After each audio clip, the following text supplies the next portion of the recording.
तो सीधे चलते हैं हमारे साथ ज्योत्सना बहन, अहमदाबाद कोर्ट की पूर्व जज जुड़ी हुई हैं, उनका रुख कर लेते हैं। ज्योत्सना बहन, आपने देखा इस केस में सबसे ज़्यादा बड़ी तादाद में किसी भी मामले में दोषियों को फांसी की सज़ा दी गई है।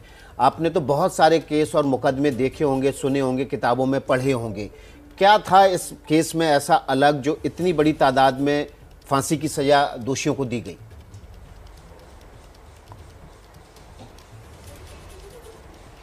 सबसे पहली बात यह है कि इतने सारे लोग ने मिलजुल के क्रिमिनल कॉन्स्पिरसी की। अब कोई गुनाह करने के लिए क्रिमिनल कॉन्स्पिरसी करना अपने आप में बहुत बड़ी बात है।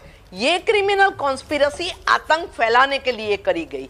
इसमें इतने सारे आरोपी एक टेररिस्ट गैंग के मेंबर बने या से टेररिस्ट ऑर्गेनाइजेशन के मेंबर बने और बन के उन्होंने कायदा द्वारा प्रस्तापित जो सरकार है उस सरकार के सामने युद्ध छेड़ दिया।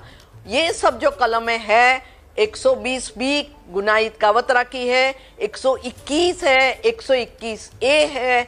तो ये सब जो कलमें हैं वो बहुत गंभीर प्रकार के परिणाम वाली कलमें हैं जिसमें फांसी की सजा का प्रावधान है। और उसके उपरांत ये जो अनलॉफुल एक्टिविटीज एक्ट है वो एक्ट भी इसमें चार्ज में लगाया गया है, जिसके हिसाब से ये एक बहुत गंभीर प्रकार का केस बन के नजर समक्ष आया है। मैम, आप क्योंकि देखिए आप इस केस को सुन भी चुकी हैं, आप अहमदाबाद ब्लास्ट केस में पूर्व जज रही हैं, आपने इस केस को सुना है, इसके कई पहलुओं को समझा होगा। मैं आपसे समझना चाहती हूँ कि ये केस कैसे बाकी केसेस से अलग था और इतनी बड़ी संख्या, जैसा विकास भी आपसे जिक्र कर रहे थे। और अगर मुश्किलों की बात करूं, क्योंकि 14 साल का इंतजार किया है लोगों ने, और उस मुश्किल क्या क्या रही, कैसे ये केस अलग बना, अगर उस बारे में आप कुछ बता सकें।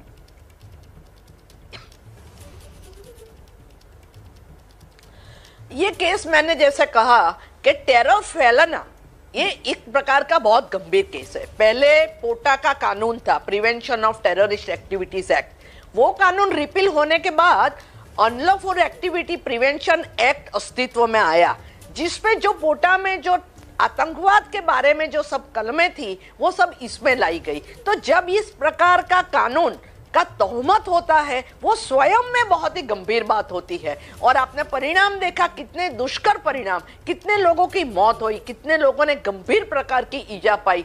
और आम आदमी जिसको कुछ ईजा नहीं हुई उसके मन को ईजा हुई, उसके दिल में जो आतंक, जो भय फैला, वो कोई आम बात नहीं है। अगर कोई एक इंसान दूसरे इंसान का मर्डर कर देता है तो जरूर से जिसका मर्डर हुआ है उसके फैमिली में बहुत भय पैदा होगा। पर ये तो पूरे समाज में, पूरे देश में एक कानून से रची हुई सरकार के सामने युद्ध छेड़ना और एक टेररिस्ट गैंग बना के सिस्टमैटिक कैंपेन करके, सिस्टमैटिक क्रिमिनल कॉन्स्पिरेसी करके कार्य करना।